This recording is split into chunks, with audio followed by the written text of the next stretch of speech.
Karena itu jangan dijadikan bulan Ramadan bulan rebah-rebahan, bulan malas-malasan. Ya, Nabi Shallallahu Alaihi Wasallam saja dan para sahabat menjadikan bulan Ramadan itu bulan jihad, syahrul jihad. Ya, syahrul jihad, kalau kita malah malas-malasan. Ya, atau kalaupun tidak malas-malasan, kita sibuknya dengan amal yang sekedar amal individual saja. Tadi itu membaca Quran, ya itu amal individual tidak salah. Tapi kita lihat Nabi Shallallahu Alaihi Wasallam justru di Ramadan itu sedang mempertaruhkan nyawa untuk umat, ya, untuk Islam dan kaum muslimin. Karena itu di bulan Ramadan justru waktu yang pas bagi kita memperbanyak dakwah, menggencarkan amar ma'ruf nahi mungkar, ya, bukan kemudian terjebak saja pada sekedar amal pribadi, amal individual. Ya, amar ma'ruf nahi mungkar, dakwah gitu.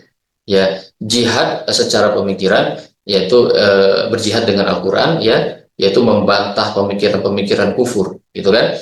Membongkar kebijakan-kebijakan zalim gitu ya.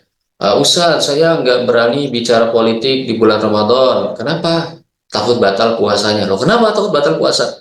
Karena terhitung menggibah, Ustaz. Loh, menggibah siapa? Menggibah pemerintah, Ustaz. Jadi takut batal puasanya karena menggibah pemerintah, sehingga tidak berani ketika bulan Ramadan itu berbicara hal-hal yang sifatnya keumatan ataupun siasa gitu. Nah, ini salah kaprah ya. Yang dimaksud gibah itu kalau ada seorang ya secara personal dia mengerjakan kemaksiatan, kita yang tahu lalu kita sebar-sebarkan aib itu di hadapan orang lain. Nah, ya, membicarakan keburukan di hadapan orang lain itu namanya gibah gitu ya. Itu namanya gibah gitu. Nah, jadi kalau ada orang kita lihat, loh dia kok batal puasa, gitu. Misalnya, dia batal puasa, makan siang hari, nggak ada uzur, nggak ada sakit.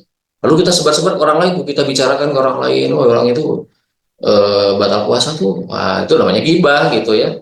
Tapi kalau orang itu kemudian di depan umum dia, woi lihat nih, saya ini batal puasa gitu, dia minum, dia makan, berarti dia ngajak orang untuk berbuat maksiat. Lalu kita bicarakan ke orang lain, hati-hati ya, jangan ikutin orang itu ya. Kenapa? Si Fulan itu dia ngajak kita batal puasa gitu.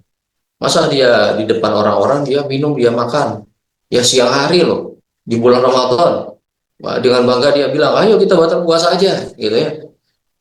Nah, ya, nggak ada manfaatnya. Nah, seperti misalnya itu kemungkaran yang dilakukan di depan umum, maka membicarakan itu bukan sesuatu gibah, ya, bukan gibah itu. Karena justru itu bagian dari amar ma'ruf nahi mungkar. Kita membicarakan itu di hadapan orang lain adalah bagian dari amar ma'ruf nahi mungkar agar maksudnya orang lain tidak terpengaruh.